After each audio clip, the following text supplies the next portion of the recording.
자, 여러분 안녕하세요. 중독TV입니다. 오늘은 논문 공부 두 번째 시간입니다. 자, 제목은 다음과 같습니다. Brain Disease Model of Addiction, Why is it so controversial? 중독을 뇌의 질병으로 이해하는 방식이 왜 이렇게 논란일까 하는 내용입니다. 자, BDMA라는 단어가 나오는데 이는 Brain, 앞에서 말씀드렸던 논문의 제목인 Brain Disease Model of Addiction의 약자입니다. 이 논문은 중독은 뇌의 병변이다 라고 주장하는 BDMA가 중독 질환의 이해와 치료에 중요한 역할을 한다고 생각하는 저자 입장에서 BDMA가 불필요하다고 비판하는 내용을 두고 실상은 그렇지 않다라고 주장하는 내용입니다. 자, 비판 제기부터 보겠습니다. BDMA 가치에 대해서 한 논문에서 의문을 제기합니다. 그 이유는 다음과 같습니다. 1번, 세 가지 이유인데요. 동물 실험이나 인간의 신경심리 검사상에 뚜렷한 근거가 없다. 두 번째, 효과적인 치료법에 도움을 주지 못한다. 세 번째, 사회적, 정책적으로도 영향이 미미하다 라고 주장합니다. 자, 여기서 이제 이 논문의 저자가 반박을 합니다.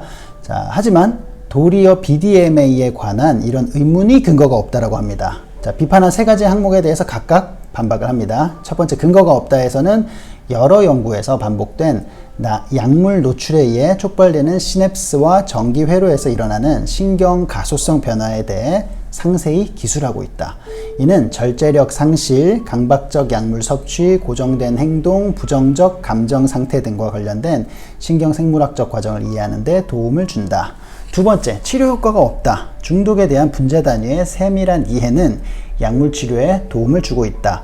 예를 들어 알코올 중독에 날트렉손과 아캄프로세이트를 처방하는 것처럼, 또한 중독에 대한 BDMA의 관점은 약물에 대한 이해도도 넓힐 수 있다. 예를 들어 중독 치료에 승인받은 약물들이 표준 항우울제와 효과 크기가 유사하다는 것을 알 수 있다. 자, 또한 뇌 전기 치료인 경두계 자기자극법, 경두계 직류자극법 등의 치료를 활용하는 이론적 기반을 또 제시할 수 있다. 또한 치료자가 뇌에서 손상된 부위만 찾아서 맞춤 치료할 수 있는 토대를 만들 수 있다. 자, 세 번째, 사회적 도움이 없다라는 또 내용에 반박합니다. 정책적으로 성과가 분명히 있습니다. 미국에서 처음으로 2008년에 중독 치료와 관련된 의료보험을 요구하는 동등법이 통과됐고, 치료에 대한 도움을 통해 질병에 대한 오명을 덜고, 질병에 대한 오명이라는 것은 알코올 중독 환자들이 보통 도덕적으로 문제가 있다, 개인적 문제로 치부하던 것이 음주는 개인의 도덕적 문제가 아니라 뇌의 질병으로 인함이다 라고 인식하게 되는 계기를 통해서 음주자에게 회복과 희망을 주었다 라고 주장합니다. 저자는 이렇게 첨언합니다. 우리는 중독에는 단계가 있고 극소수만 심각한 단계로 전이된다는 것을 인정한다. 하지만 이것이 중독 질병 모델의 의미가 불필요하다는 사실에는 동의하지 않는다. BDMA적 관점과 연구는 중독 질병에 대한 경미한 단계에서 심각한 단계까지의 전반적 이해와 어떤 사람이 이러한 변화에 취약한지의 식별과 어떤 단계에서 어떤 치료 개입을 할지에 대한 계획과 나아가 유전적, 환경적 요소가 중독 질환의 취약성에 어떤 영향을 주는지 파악하여 예방 대책을 세우는 데 도움을 줄 수 있습니다. BDMA는 과학적 근거가 있는데 왜 매번 비판의 대상이 될까? 과학은 즉각적인 해결책을 제시해야 한다는 기대감이 커서일 수 있습니다. 그런데 이는 중독뿐만이 아니라 대부분의 다른 뇌와 관련된 질병이 아직 구체적으로 밝혀지지 않았고 즉각적인 해결책을 제시해 줄 수 없는 것과도 동일합니다.